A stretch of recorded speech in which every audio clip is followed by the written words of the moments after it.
KBC में करोड़पति पति। सूरज के जीवन का एक ही फंडा था कि मेहनत तो गधा भी करता है, घर बैठे जो कमाए समझदार वही होता है। इसीलिए उसने कभी नौकरी ही नहीं ढूंढी।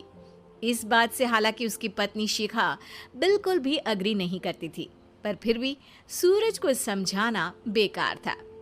टीवी में कैसे बनोगे करोड़पति का ऐड देखकर उसे लगा कि बस अब तो घर बैठे ही वो करोड़पति बन सकता है, और उसके पीछे उसने अपने सारे सोर्सेस एक्टिव कर दिए। 2 हफ्ते में उसके कलीग के साले के पड़ोसी के बेटे का सोर्स निकलता है जो कि उसे शो में पहुंचा सकता है, और सूरज उससे मिलने चला जाता है। अच्छा, तो हमें मुकेश जी बता रहे थे कि आप हमें शो में पहुंचा सकते हैं।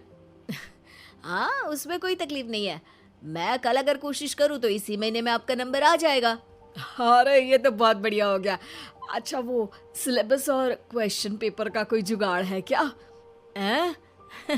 उसका तो कोई जुगाड़ नहीं है। तो वो वाकई में कुछ भी पूछ सकते हैं? हाँ, वो तो बच्चन जी पर है, जो पढ़ते हैं वो पूछ लेते हैं। पहली कोशिश फेल होने पर अब सूरज के सामने एक बहुत बड़ा सवाल था कि आखिर जवाब कहाँ से लाए। तब शिखा ने एक सजेशन दिया, क्यों ना सूरज अपने चचेरे भाई सुमित से मदद मांगे, जो कि यूपीएससी की तैयारी कर रहा था। हालांकि इतनी मेहनत करना सूरज को समझ में नहीं आता था, पर कोई और रास्ता ना मिलने पर वो आखिर सुमित से बात करता है। अरे सुमित, हमारा कैसे बनोगे करोड़पति के लिए सिलेक्शन होने वाला है। तुम हमें थोड़े चिट बनाने में मदद करोगे क्या? अरे भैया, चिट बनाए तो सालों हो गए, उसमें हमारा एक्सपर्टीज नहीं है, बल्कि आप बोलो तो हम आपकी पढ़ने में जरूर मदद कर सकते हैं। हट, कैसी अनाप शराब बातें कर रहा है तू। सूरज ने सुमित को मना तो कर दिया था, पर तैयारी करने के सिवाय कोई चारा उसे दिख भी नहीं रहा था। खासकर जब 12 के पेपर लीक करने के एक्सपर्ट शुक्ला जो भी हाथ जोड़ लेते हैं। आखिर सूरज को सुमित के पास जाना ही पड़ा, और उसने सुमित और शिखा से वादा किया कि वो बहुत मेहनत करेगा। 1 महीने की तैयारी के बाद फाइनल हुआ कि शो से 1 हफ्ते पहले एक ट्रायल खेला जाएगा, जहां पर सारे रिश्तेदार ऑडियंस की जगह पर होंगे और शिखा सवाल पूछेगी। दूर दराज से भी रिश्तेदार आकर हाजिर हो गए देखने कि आखिर कैसे बनेगा सुमित करोड़पति। सब कुछ सेट था, और इतने में सूरज आकर अपना स्पीच देता है।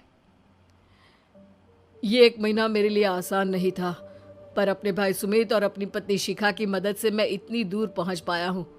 मेरे मम्मी पापा के आशीर्वाद ने भी बहुत साथ दिया है मेरा। मैं उम्मीद करता हूँ कि आज के शो में आप लोगों को बहुत मजा आएगा। साक्षी पहला सवाल पूछती है और पूरे कमरे में सन्नाटा छा जाता है। इंडिया में कितने स्टेट्स हैं? 3, सॉलिड, लिक्विड और गैस। अरे रुकिए, तो ऑप्शंस तो देने दीजिए। इतने में 5वीं कक्षा का चिंटू बोल उठता है। अरे क्या मामा, आप तो पहले सवाल पर ही आउट हो गए। अरे बेटा, पहला सवाल तो ट्रायल होता है ना। अरे तुम अब देखना। देखने जैसी बात तो थी ही। सूरज को इतना शांत किसी ने नहीं देखा था। कभी कभी तो लगता था मानो सूरज आंख खोलकर ही सो गया हो। मामा जल्दी करो प्लीज, कल सुबह पनवेल भी तो निकलना है। अरे हट, कंसंट्रेट करने दे मुझे। 3 सवाल में 3 लाइफलाइन खत्म हो चुकी थी, और अब चौथे सवाल पर भी सूरज का मौन नहीं टूटा। पर सूरज अभी भी हार मानने को तैयार नहीं था।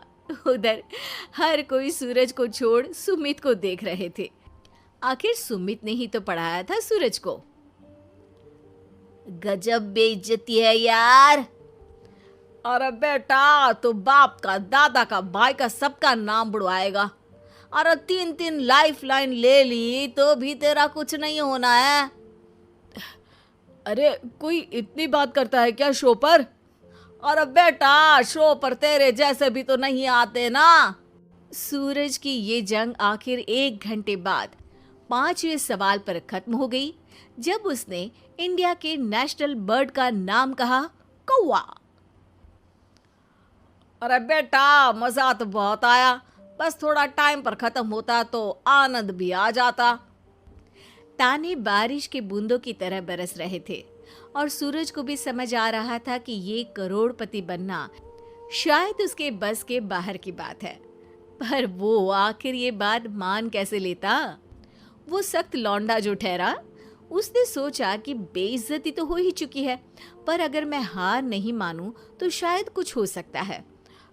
शिखा, तुम देखना, असली शो में आग लगा दूंगा, आग। करोड़पति बनूंगा मैं। हाँ, सब्जियां खत्म हो गई है घर पे, ले आओ। पहले पति बन जाओ, फिर करोड़पति बनना। अरे गजब बेइज्जती है यार। बेटा, अभी तो घर पर ही हुई है, 1 हफ्ते में तो तुम देश के सामने करवा कर आओगे। वैसे जब टीवी पर जाओ ना, तो बस अपने मम्मी का ही नाम लेना, ठीक है? कोई पूछे तो बोलना कि पापा नहीं है मेरे। अरे पढ़ाई की, पेपर निकलवाए, इतने सारे लोगों को खाना खिलवाया, क्या फर्क पड़ा? इसीलिए मैं कहता हूँ कि मेहनत तो गधा भी करता है, घर बैठे जो कमाए वही सिकंदर। लेकिन मामा, गधे भी जानते हैं कि हमारा राष्ट्रीय पक्षी मोर है।